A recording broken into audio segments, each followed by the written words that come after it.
नमस्कार, आप देख रहे हैं जनता की आवाज न्यूज और मैं हूं आपके साथ ज्योतिका। आइए रुक करते हैं खबर की ओर। नेपाल के हालात से सबक सीखे भारत। सामना के संपादकीय में मोदी सरकार को दी गई सख्त हिदायत। सामना में लिखा गया कि भारत में रोजगार का नाश हो गया है। 80 करोड़ लोगों को सरकार द्वारा मुफ्त दिए जाने वाले 5 से 10 किलो राशन पर गुजारा करना पड़ रहा है। मोदी शाह लोकतंत्र का नाश करके चुनाव जीत रहे हैं।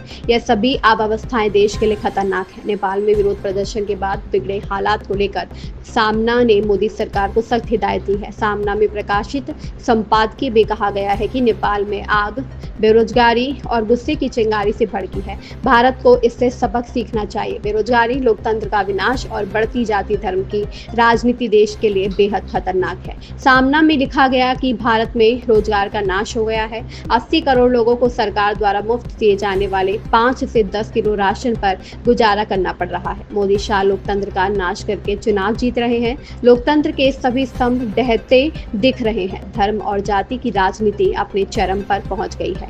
यह सभी अवस्थाएं देश के लिए खतरनाक है।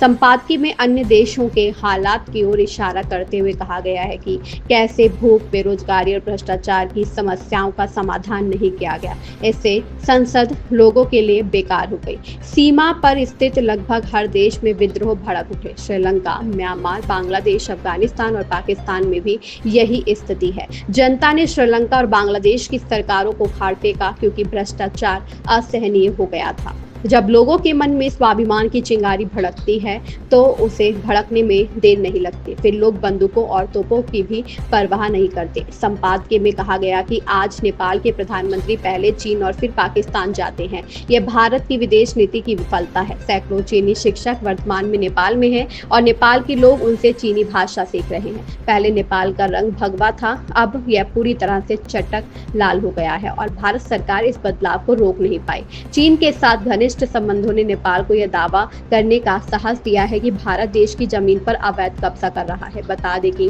नेपाल के लुपुलेख दर्रे, काला पानी और लिम्पियाधुरा पर अपना दावा जताया है और इससे पहले लिपुलेख के जरिए भारत और चीन के बीच सीमा व्यापार फिर से शुरू करने पर भी आपत्ति जताई थी। केंद्र सरकार ने इसके जवाब में व्यापार मार्ग पर काठमांडू के क्षेत्रीय दावे को अस्थिर बताया है और इसे ऐतिहासिक तथ्यों और साक्ष्य पर आधारित नहीं बताया है। फेसबुक और यूट्यूब समेत 26 सोशल मीडिया मंचों पर पाबंदी के बाद सोमवार को शुरू हुआ जैन जी आंदोलन सोमवार देर रात सरकार की ओर से पाबंदी हटाने के बावजूद मंगलवार को और उग्र हो गया। राजधानी काठमांडू में कर्फ्यू और भारी सुरक्षा व्यवस्था को धता बताते हुए प्रदर्शनकारियों ने सिंह दरबार, संसद भवन, सुप्रीम कोर्ट, विशेष अदालत, राष्ट्रपति आवास, शीर्ष नेताओं के घर और विभिन्न दलों के दफ्तरों में आगजनी और तोड़फोड़ की।